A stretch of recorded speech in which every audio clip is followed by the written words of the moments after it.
నువ్వు దిగిపో, నువ్వు దిగిపో, నువ్వు దిగిపో. ఏం పుట్టిందా వీళ్ళకు? ఏం అల్కగా అట్లా వచ్చినా, మా గాలి కొట్టుకొచ్చినా మనము? పాలమూరులో మీరు అందరు మా అక్కలందరూ ఆశీర్వదిస్తే కుర్చీలో కూర్చోలేదా?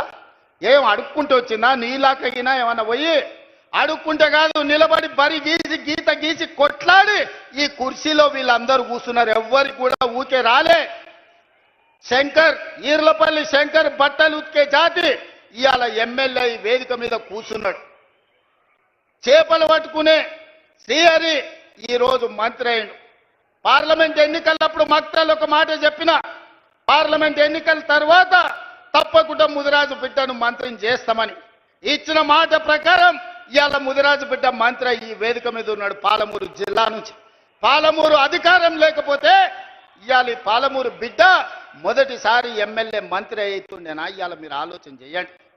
ఇవాళ ఈర్లపల్లి శంకర్ ఎమ్మెల్యే వేదిక మీద ఉంటుండేనా? మీరు ఒకసారి ఆలోచన చేయండి. ఇవాళ ఈ వేదిక మీద ఉన్న వాళ్ళు చాలా మంది చదువుకున్న వాళ్ళు ఉన్నారు. వీళ్ళందరూ ఎమ్మెల్యేలు ఎట్లయినరు?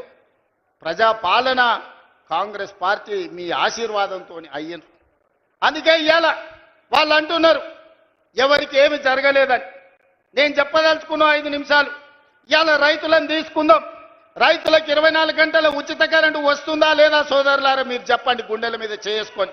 కాంగ్రెస్ వస్తే కరెంటు ఉండదన్నాడు కేసీఆర్. ఇవాళ వ్యవసాయ పొలాలల్లా ఇవాళ కరెంటు మేము ఇస్తున్నాం. 18 నెలల ఉచిత కరెంటు ఎవరు మొదలు పెట్టిండ్రా?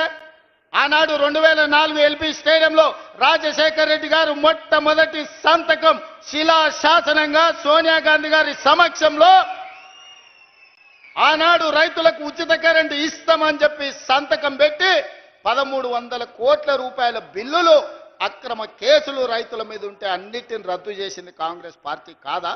ఉచిత కరెంట్ అంటేనే కాంగ్రెస్ అంటేనే ఉచిత కరెంటు. ప్రజలకు ఇచ్చింది మేము, కొనసాగించింది మీరు. తాతకు దగ్గు నేర్పినట్టు కాంగ్రెస్ వాళ్ళకు ఉచిత కరెంటు గురించి చంద్రశేఖరరావు చెప్పనిక పోతాడు. ఇవాళ ఉచిత కరెంటు అమలు జరుగుతుంది కదా. ఆనాడు మీరు ఒరేసుకుంటే ఉరి అన్నారు. ఒరేసుకుంటే చివరి గింజ వరకు కొంటాం, చివరి గింజ వరకు గిట్టుబాటు ధర ఇవ్వడమే కాదు 500 రూపాయల బోనస్ ఇస్తామని ఇవాళ కృష్ణారావు గారు చెప్పినట్టు ఎకరకి 25 క్వింటాలు 30 క్వింటాలు వండిస్తే 500 లెక్క కట్టి దాదాపు 15,000 రూపాయల బోనస్ ఇవాళ రైతుల ఖాతాలో వేస్తున్నాం.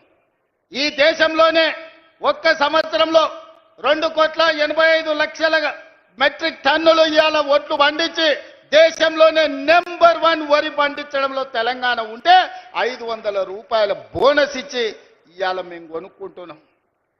ఇవాళ రైతు బీమా, రైతు రుణమాఫీ 2 లక్షల రూపాయల రుణమాఫీ చేస్తామని చెప్పి ఎన్నికల తర్వాత 25,55,968 కుటుంబాలకు 21,000 కోట్ల రూపాయల 2 లక్షల రూపాయల రుణమాఫీ మొదటి సంవత్సరంలోనే చేసి చూపించిన ఘనత కాంగ్రెస్ పార్టీ. నువ్వు లక్షిస్తాన్నావు, 4 విడతలను, 4 విడతల సంగతి దేవుడు ఎరుగు. అసలు కంటే మిత్తి ఎక్కువై నెత్తి మీద అప్పై చేతుల సిప్పు వచ్చింది రైతులకు. నువ్వు ఇచ్చిన 1,00,000 రూపాయల రుణమాఫీ 4 తెరలుగా